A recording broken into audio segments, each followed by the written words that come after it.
Hello and welcome to the Wizards Arena. My name is Draymore, and today we'll be covering the Kaldeim spoilers they did for December. Originally they were only going to do 8, but because of a different couple leaks, they ended up doing I think 32. So we'll just dive right in and start off with our first card. It's a white uncommon, Armed and Armored. It's an instant. Vehicles you control become artifact creatures until end of turn. Choose the dwarf you control. Attach any number of equipment you control to it. This is from the dwarf thematical starter, my understanding. So they sound like they're going to have the Planeswalkers decks. The commander decks and the theme starter decks. I don't know how that actually handling this. This card's okay, until we see how many dwarfs they are putting in the set and how good they are. I'm just going to give it a very middle-of-the-road grade of 5. It's fine. 1 is terrible, 10 is amazing. Until we know more about the set, that's all I can give it. That's why I tend to wait till the end of the spoiler season, so we can, discuss in its entirety what we've seen. Like last time, we all thought Party would be cool, and it was not. It was junk. So if you spoiled stuff early, that was an issue you had. Moving on to Halavar, God of Battle. This is 2 white, 4/4 legendary creature God. Creatures you control that are enchanted or equipped have double strike. At the beginning of each combat, you may attach target or equipment attached to a creature you control to a creature you control. So it just can't be an artifact or an equipment or enchantment that's just laying on the field. It has to be previously equipped. He's a god that is not indestructible, so that's kind of weird. And these dual-sided cards have returned. I know some people really liked them. I did. I thought it would decrease the luck base of the game, make it more skill-focused. And they do have big drawbacks if the cards come into play tapped or whatever. On the backside, you got the Sword of the Realms. But this only gives your creature +2/+0, cost 2, equips for 2. And if the creature dies, return to his hand. If you gave first strike also, it would be a lot better. This is just I'm not particularly impressed with the backside. The sword is a 5, I feel. The god himself is a 7. And then the sword, like we said, it's just a 5. It's okay. Moving on to our next card. Starhem Aspirant. 2 and a white cleric. So we're getting more clerics. Angel spells cost 2 less to cast. Where were you when they introduced the goblin that made giants cheaper? Where were you when they made the goblin that made dragons cheaper? I feel like we should have had this 15 years ago. This, I feel, is one of the best cards they've shown us so far for tribal, So it's getting a 9. But rares and mythics grade harder. It's just something we've wanted for angels for so long. Thankfully we got it finally. But it's a pretty generic tribal reduction, so we're happy here. Valkyrie Harbinger. 4 and 2 white for a flying lifelinker. 4/5. Beginning of each end step, if you gain 4 or more life this turn, make a 4/4 white angel token with flying vigilance. So make a Sarah Angel. That sounds great and all that, but she is really overcosted. Thankfully, we got the thing previously that made her cost 2 less, so she'll be 4 mana for a 4/5. So if you have the synergy out, she's like a 7. Because she can drop out real quick on turn 4. But if you don't got it, she's just a 4. She's really overcosted for what she's doing. She'd be amazing if she had Vigilance on her, or a little something else, but we're cost 5. Moving on, we now have the War Chanter Scala. 2 and a white for 2/3. Whenever he becomes tapped, if it's enchanted or equipped, create a 2/1 red dwarf berserker creature token. The problem I have with this card is we just had knights from Thorn and Veldrained, and all you have to do is play a knight and you got a token. So it's the fact that you have to tap it is pretty weak unless we get some really good vehicles or a snow mechanic that you can use it with. As I said, snow will be in the set. So he's just like, until we see more of the set, I really can't give it more than a 4. It's just okay. Moving on, we now get to go on to the Youthful Valkyrie. She's a white and a 1 for a flying 1/3. Whenever another angel comes into play, it gets bigger. Again, this is like we've seen a curve here. She comes out on 2, the angel decreaser comes out 3, then you could do the 6 drop if everything lives, and she gets pumped. Like, I really feel like the good news is she's so cheap, and she's a 1/3, so she's like a 5. Also, because she's uncommon. If this was a rare, I'd give it like a 3. It doesn't take much for me to grade a uncommon high. Next up, we have Absorbent Identity. I like this a lot. This might not see a lot of standard play, but in Commander, where there's plenty of shapeshifters, for a colorless and a blue, you bounce a thing. Bounce a creature to its owner's hands, and all your shapeshifters become a copy of that creature. You can do some silly stuff with that. Like the sky's the limit. It's like, oh, I got like 3 shapeshifters out. I bounce that thing. I draw a bunch of cards. Or do a bunch of whatever. Like, there's just so many options. I just can't fathom everything. It's an uncommon. It's really pushing the envelope for uncommon. So let's get to 7. The only thing that's holding it back a little bit is because it says shapeshifters.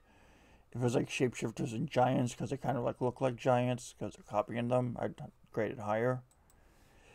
Next up, we have Giant's Grasp. Okay. Let's ignore the first part. When it comes into play, gain control of target non-land permanent for as long as you control Giant's Grasp. You know, if they destroy Giant's Grasp, they get their thing back. Okay. So Confiscate basically does the same thing for 6 mana. Okay. So if Confiscate is what you expect and it's like a 6, this is 2 mana cheaper. Instead of cost of 6, it costs 4. So that moves it up to, let's say, an 8. But then you have to enchant a giant you control.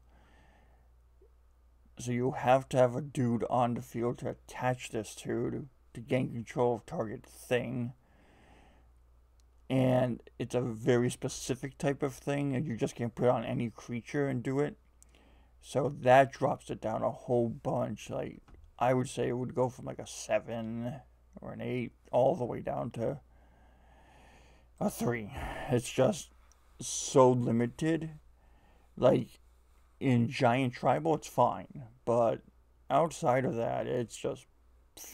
Now, I don't think it's going to do anything in Standard, but we just haven't seen enough of the set. That's why I don't like reviewing stuff until we see everything. Next up, the Certland Elementalist. 7 for an 8/8 giant wizard. Costs 2 less if you reveal giant in your hand. So let's just say that's not a problem, because giants just cost 1 trillion mana. Usually can only drop 1 a turn. So you cast him for 5 mana, you get an 8/8. And he comes into play and does nothing. He doesn't do anything. He's just a big body. When he attacks, if he gets to attack, you may cast an instant or sorcery card from your hand without paying its mana cost. That's amazing. But again, he has to be able to get in there and do stuff. With Heartless Act running around right now, being super popular in Standard, I just don't see it being played so much. Also, because it costs 5, you can also do the Kicker Black Elimination spell, like, and who knows what we're getting for Black Elimination in this set. Like, I just don't see him being resolved that much until super late game. So maybe it might be a closeout card for blue, and in that case, you're probably casting it for 7. So, yeah, he only gets a 3. He's just not that good. Moving on, we have the Elven Reaper. 3, 2 black for a 5/3 flying trample. Pay 3 life, return her from your graveyard to hand. Activate this ability if you play an Angel or Berserker this turn. Okay, that's pretty sweet. Or if you blink one, that works too. That's pretty sweet. I'll give it a 6, because 2 different types can make it come back to play. The life payment is pretty low. It does have trample in the air, which is kind of sweet. I like it. It depends on what other Angel Berserker support there is, but it seems pretty solid on its own. Next up, we have Elder Fang Ritualist. When Elder Fang Ritualist dies, return another target elf card from your graveyard to your hand. Sure, it's got Raised Dead. Only for elves. Whatever. I don't care. Good in elf tribal, maybe. Moving on. Renegade Reaper. 2 and a black for 2/3. When it enters the battlefield, mill 4 of your cards. If at least one angel got milled this way, gain 4 life. Potential 4 life gain on a 2/3 fly for 3.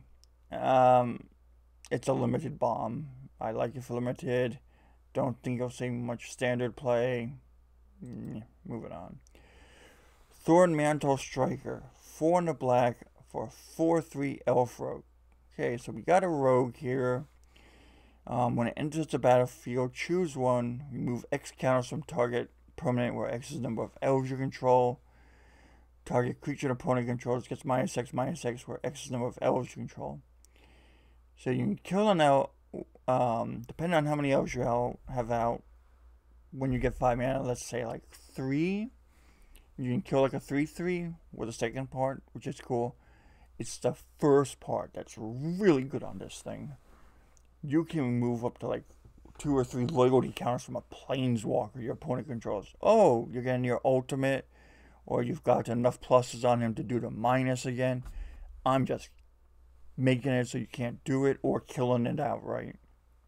So, or you kill that blocker that's protecting the walker, and then you smack it with one of your 2 of your guys. I like him a lot. He gets a 5. He's pretty solid for an uncommon. He's got a couple of flexibility options. If you only did one of these things, he'd be a lot lower. I like things that have options on them, especially for commander. Next up, we have the Bearded Axe. 2 and a red. Equipped creature gets +1/+1 for each dwarf, equipment, and or vehicle you control. Equip it for 2. Well, that sounds cool. What else you do for us? First strike, trample, double strike. Like, first strike would have been fine on this. You're just paying 3 mana to potentially buff your guy. Like, you know, 3, 4, maybe 5, and your opponent just chump blocks it and it's not a big deal.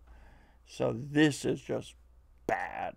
Like, unless there's more uncommon equipment or dwarves that work with equipment, it just doesn't seem good. It's got a 3 out of 10. Fire Giant Fury. Okay. Unlike the previous card, this is again a tribal card, colorless and a red. Target giant you control gets +2/+2 and trample to end of turn. Cool. Whenever it deals combat damage to a player this turn, exile that many cards from the top of your library. Until your next turn, you may play those cards. Okay. So basically, this is like light up the stage. Except, you have to cast it first combat phase. First pre-combat phase. You just can't do it afterwards. At least it doesn't cost 3, it costs 2. And you could potentially get a lot more. Giants are pretty big. But they know it's coming. There's also Ember Cleaver still in the format. So there's a lot of potential upside to it. But with Giants, I feel like you'll only be tackling like 2 dudes.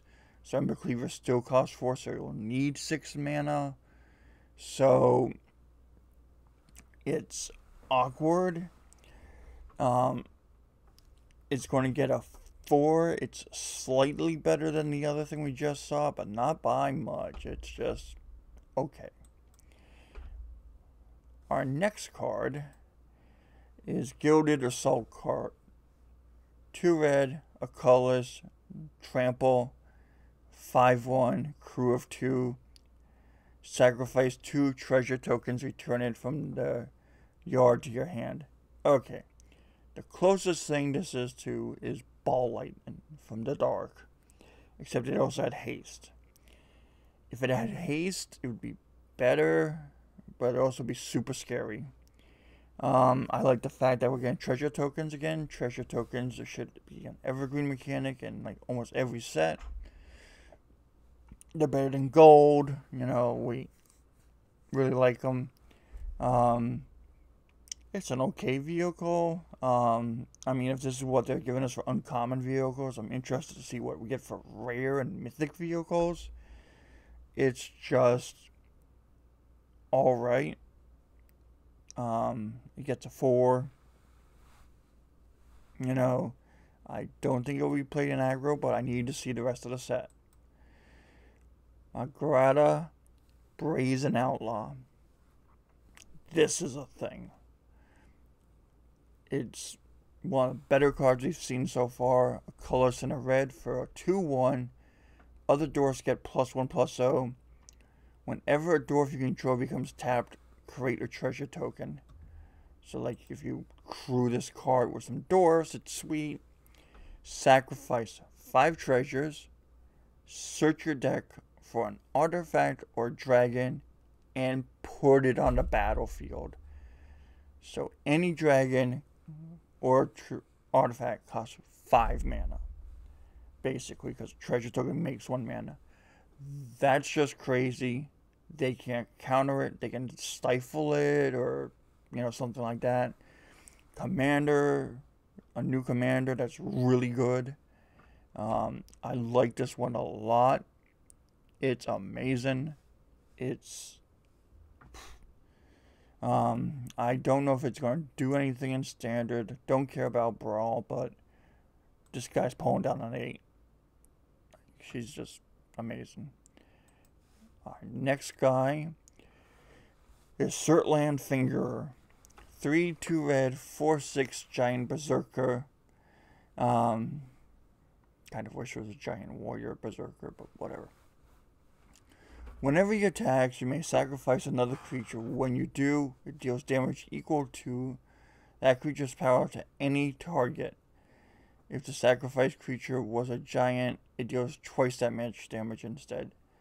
this thing can be insane. Turn 2, stomp you. Turn 3, cast a giant. Turn 5, play this. So on turn 6, I attack with it. I sacrifice the giant to do 8 to your face, take 4 more as 12. But the problem you get into with this guy is he doesn't have haste. So he's big. If there's haste cards in the set to enable haste or equipment or something, that'd be nice to know. Again, this is why we don't like talking about sets until everything's been spoiled, because I don't know how good this card is.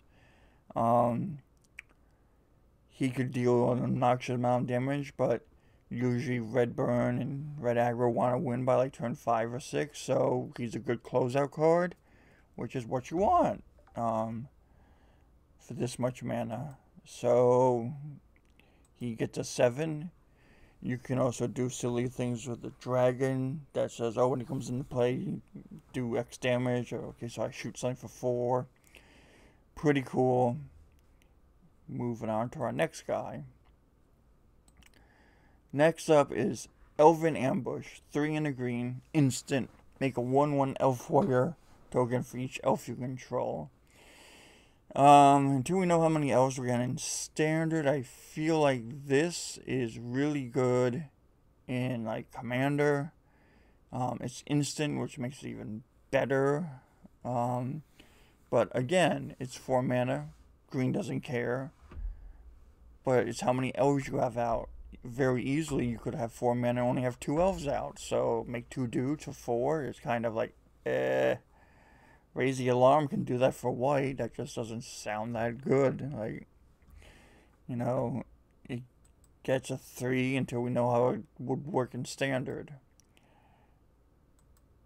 Moving on, our next guy is the Gladewalker Ritualist. 2 in a green changeling. It's also a shapeshifter 2. When he comes into play, draw a card for every card named this guy. So your first time you play him, you draw 1, then you draw 2. I think that's all you can bank on. It's okay. You can't pack more than 4. It's just alright. Next up we have Realmwalker. 2 in a green for 2/3 changeling. Comes into play, choose a creature type. You may look at the top card of your library whenever you want. You may cast creature spells of the chosen type from the top of your deck. So this is tribal help for commander, for standard, and also party help. We're going to be getting a lot of party help until at least Forgotten Realms. You can round out your party for you. He's pretty good. I think he's going to be potentially making parties do something, because right now they're not doing anything. So he gets a 6. Moving on to our next card. Kaeya. 3, a white and a black for a 5 loyalty planeswalker. You +1 her to put a ghost form counter on a creature. And when it dies, you get to get a 1/1 spirit token with flying. Okay. -3, exile target non-land permanent. Okay, so better than Ob in that sense, because you're paying 2 colors to get her. Same amount of loyalty, same minus, but it's exile, and you get to exile anything. Planeswalker, you know, enchantment, artifact. But it makes sense, you're playing white-black, so things like Utter End and Anguish Unmaken have done things like this before. And then -7, you get the emblem. At the beginning of your upkeep, you may cast a legendary spell from your hand, graveyard, or in exile without paying its mana cost. Like, generally, I don't care about ultimates on planeswalkers.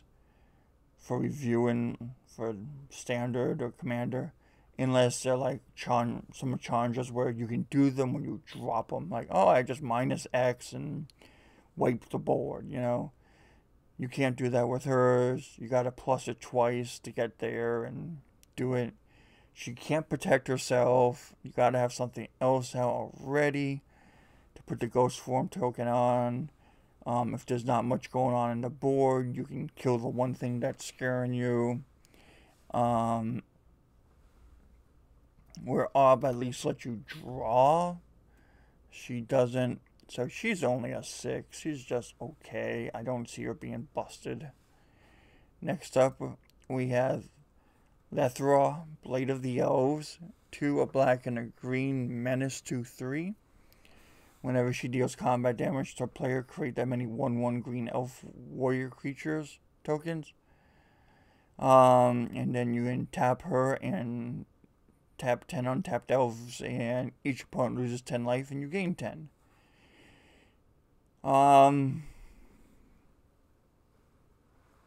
Like, she's okay. There's lots of ways in green to buff the team, so you can get a lot of tokens, but you still have to be able to untap her and do her thing. Like with Seaborn Muse in play, she's just gross, but if that's the answer to all your really good legends and commander decks, if I have Seaborn Muse out, it's great. Then it's not great. She gets a 6. She's okay. Interesting way to make green-black elf.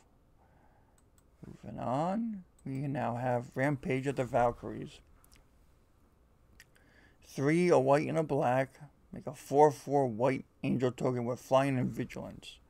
Okay, so for 5 mana, you make a Sarah Angel. And then whenever an angel you control dies, each other player sacks a creature. So it's a Sarah Angel. It comes into play, makes you a Sarah Angel, and then you have Grave Pack in play. If you just play just angels. I mean, it's an interesting idea. It's not as good as just straight up Grave Pack. It is an uncommon. So I'll give it a 5. Depending on how angels look in the set, it might be a 6. It's really expensive though, but not as bad as Grave Pack was. So it's okay. Moving on, we have Renar the Ever Watchful. 2, a white and a blue. Flying Vigilance for 2/3. We're going to skip the next line for a second. Whenever you exile 1 or more cards from your hand and or permanents you control on the battlefield, create a 1/1 white spirit creature token with flying. Okay, that sounds pretty solid. Now to the thing I had skipped over. The first card you foretell each turn costs 0 to foretell. I don't know. Sounds like a thing. But until we know how good foretell is, or how bad it is, I just can't give a fair judgment. We need to see the whole set. I hate to sound like a broken record, but that's why I tend to wait till the end. So we're going to start it off at a 5, because everything but the foretell is pretty solid. And it could go up or down depending on how great foretell is or how bad it is. Next up we have Sharpfile, the Realm Eater. Colors a black and a green for 3/3 Wolf.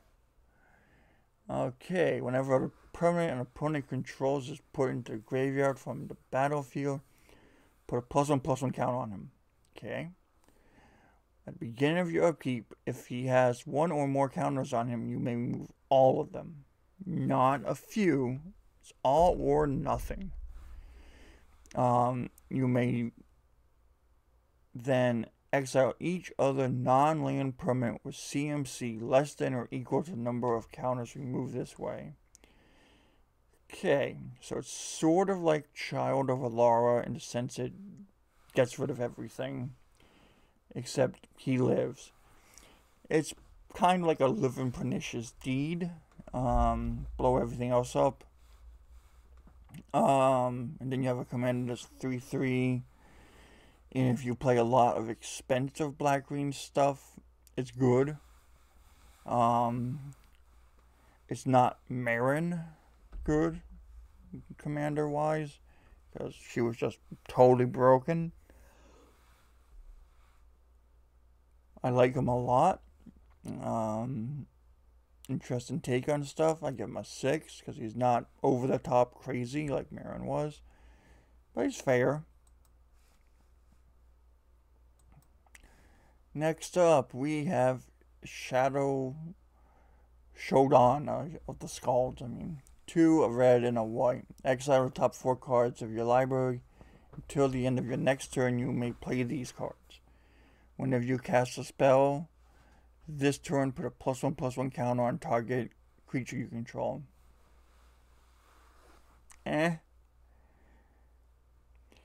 There's a couple ways I feel this could have been better. If it costs 3, or whenever you cast a spell this turn, like you put a +1/+1 counter on a target creature. Then when you cast your second spell, put 2 counters, and your third 3 counters, because you probably only cast 2 spells. It's not like you're going to be casting 7 spells. And if you want to be a red-white spell slinger deck, fine, whatever, doesn't matter. Do it like a Jeskai build. 3 mana would have made it a lot better. As a result, it's just very middle of the road. You're trying to give us red-white card job, but I feel this is a little overpriced. Next one is the Pyra of Heroes. 2 for an artifact. 2 sack a dude.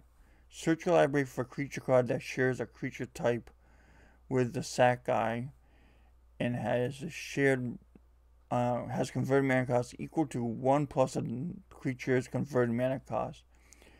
Put that card on the battlefield. Activate this ability only as a sorcery. They made a balanced Birthing Pod for Tribal. Cost 2 to use it. You can only get the tribe you're looking for, so it's not a big Swiss Army knife. I like it a lot. I think it's cool. Another cool card for Tribal. They're really pushing tribes in this set. Gets a 7 out of 10. Next up we have the lands that we've been waiting for.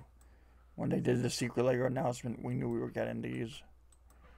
And it was pretty obvious. They're 10s. We need them very badly.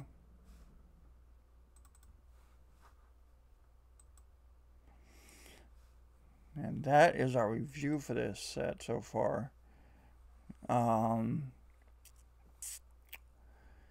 There's a lot of neat ideas I see. I have lots of questions. Until we see the full set, I can't really make an accurate judgment. Hence why I like waiting until we see all the spoilers. My name has been Draymore with the Wizards Arena. Please like, share, and subscribe, and comment below. And I'll see you in our next Supreme Vintage Cube video. You guys all have a great day. See you later. Bye.